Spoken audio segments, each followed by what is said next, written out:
Congresswoman, meron po ba kayong panukala or pabor po ba kayo na taasan pa yung edad ng mga para sa bago sila mag-retire po?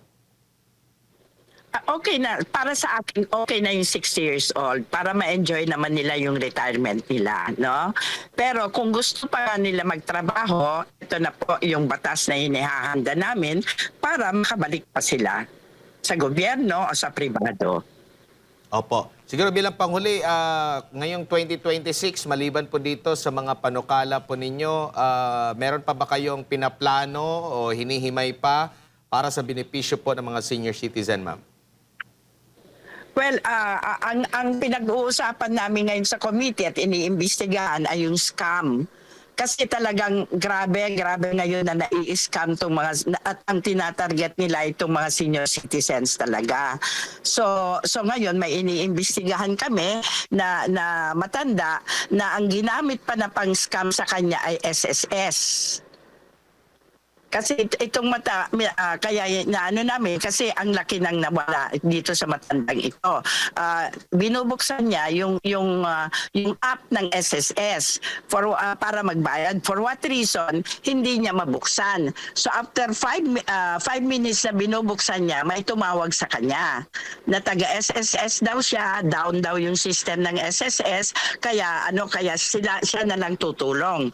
So ayun, hindi naman nagsuspecha yung matanda kasi nga nag-aano siya sa SSS. O ngayon, nagtanong sinagot naman ng matanda at kung ano-ano lang tinanong at sabi niya sa matanda, sandali lang po, mag-antay lang po kayo. 20 minutes na nag-aantay yung matanda, hindi pa bumabalik yung kausap. So, abuti, dumating yung anak niya,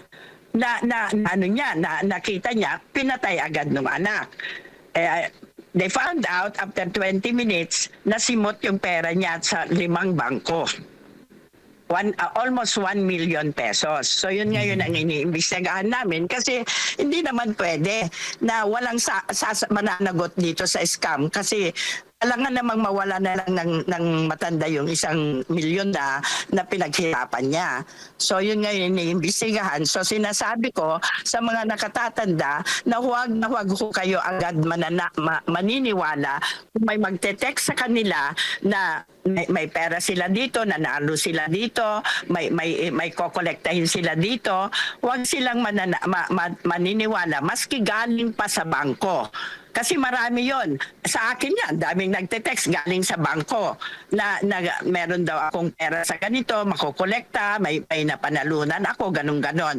Kung meron hong link, kung may link po yung pinadala sa inyo, huwag po yung i-click yung link dahil scam po yon. Walang bangko na nagpapadala ng link. O kaya maski sino man, basta may link po, huwag ho ninyong bubuksan, huwag nyong i-click dahil scam po ito. Marami pong na-scam. Kaya meron din po kaming batas, yung cyber fraud na i-approve na rin namin itong pagpasok dito sa committee ng senior citizen para po talagang mahinto na yung panloloko sa mga nakatatanda.